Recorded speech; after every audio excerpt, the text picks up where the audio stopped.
Good afternoon, Villa fans, and welcome to a match preview for Brentford versus Aston Villa on Saturday, 3 p.m. kickoff at the G-Tech, our second game of the season. So really wanted to get into this.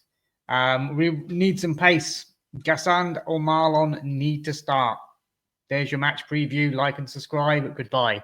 No, let's talk about the opposition first. So Brentford, opening game of the season for them, was a 3-1 defeat against Nottingham Forest. I think they went 3-0 down as well, and not looking good for the new manager, Keith Andrews, who for some reason has been given the job. I mean, he's the set-piece coach at Brentford previously and has got the manager job.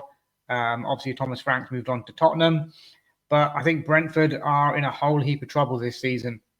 Obviously, losing Mbeumo, losing Norgard, losing Flecken, and looks like they're set to lose Wissa as well, who's gone on strike apparently. So he's trying to push through his move to Newcastle as the Callum Wilson replacement, perhaps. But yeah, it looks like they're in a bit of trouble and not sure where the goals are going to come from. And performance against Nottingham Forest was not great as well. But Brentford have always been tricky opposition for us, but in recent years we've gone to the G-Tech and won. So I am expecting Villa to go there with a bit of confidence.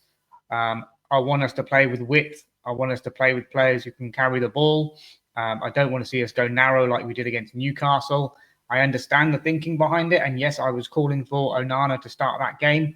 I'm not calling for Onana to start this game. I don't think we need that big physical presence in midfield this time round, but I think we do need some genuine width in this game. So, Brentford standard 4-3-3 formation, you can call it for them. Igor Thiago scored their goal, a late penalty.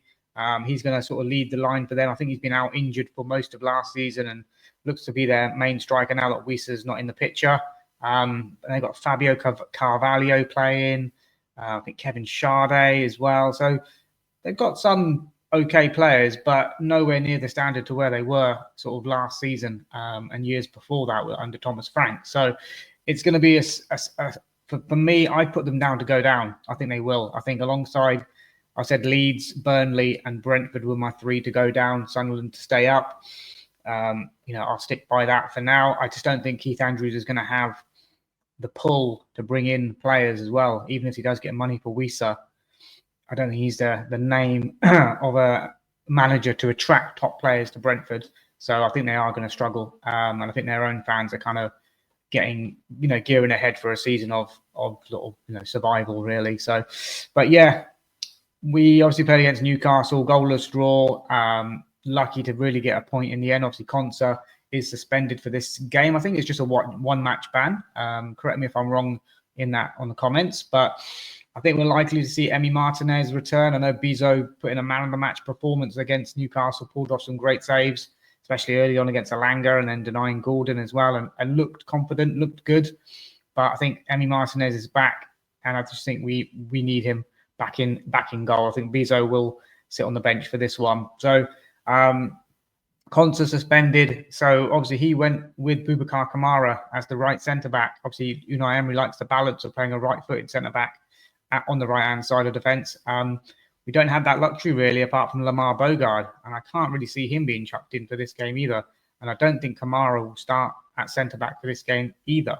So for me, it's going to probably be two left-footers in Pau Torres getting the call-up, partnering Tyrone Mings. I think that's probably the way that we're going to go in this game. Maybe Mings from the right-hand side and Pau Torres on the left, because Torres is one who's more progressive with his passing. So I'd imagine that would be our centre-back duo.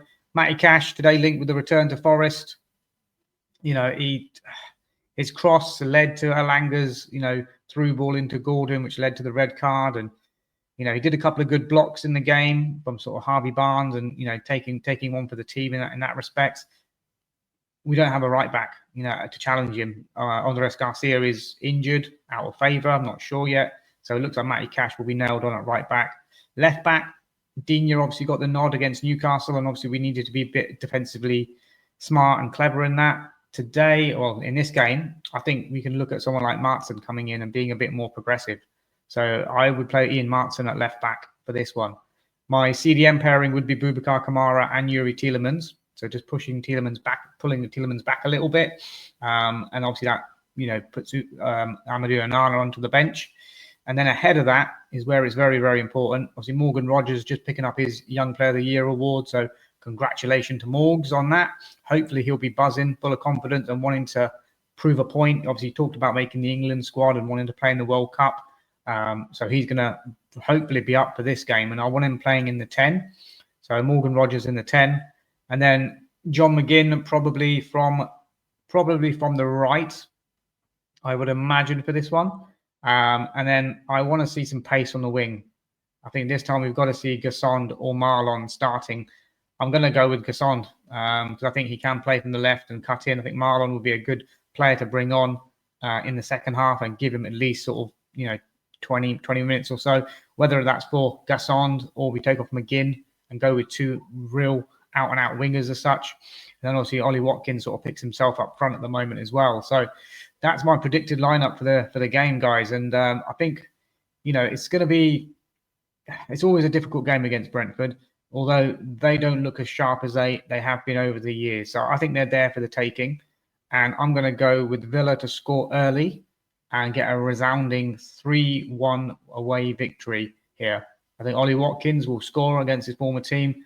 I can see Marlon scoring in this game.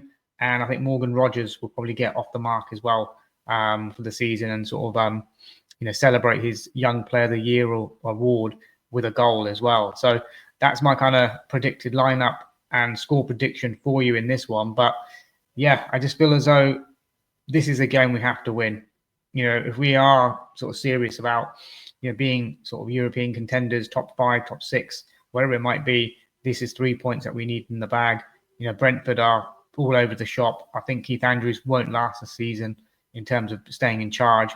And we just need to pile on the pressure here and get 3 points at the GTEC. I said they're missing Wissa, Mbuemo's gone, Norgard's gone, Flecken's gone. So a strong spine of their team is missing now for them. So this is a good time to play Brentford. Don't want to jinx it, but I do think we're there for taking 3 points. And we'll have players on the bench. Buendia, I said Onana on there as well. You'll have obviously Marlon or Guessand on the bench. I think for me, I like to see Guessand start and see what he can do. The GTEC pitch is it's not narrow, but there is space there. I think he'd do well. And I want to see his link up with Morgan Rogers, with Ollie Watkins, and just see how what the chemistry is like. We know what Marlon can do. He's good at running kind of in behind, getting shots off. But I'd like to see what Guessand can do. Maybe he's a bit more of a ball carrier from deep, whereas Marlon is that person who runs onto things and can get in behind. So I want to see ball carriers in this game. I want to see us progressing the ball. I want to see us being a bit brave, taking on players and creating opportunities. So for me, that's the lineup. That's a score prediction. Let me know your thoughts in the comments, guys. Let me know if you're going to the game as well. Would you change anything in that lineup that I predicted? Or, is there anyone else I missed? Is Buendia potentially in line for this game?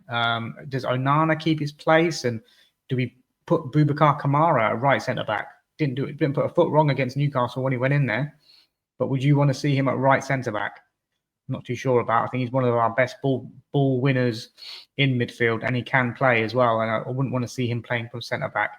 I think Mings and Torres would be enough to shackle the front line of Brentford and in Igor Thiago. So yeah, I'm going with that as a lineup and a score prediction. But guys, I'll leave it there.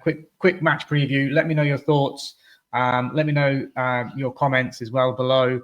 And until the next video, guys, please do like, subscribe, and I'll be back at you with an instant match reaction after the game. Have a good day. Bye-bye.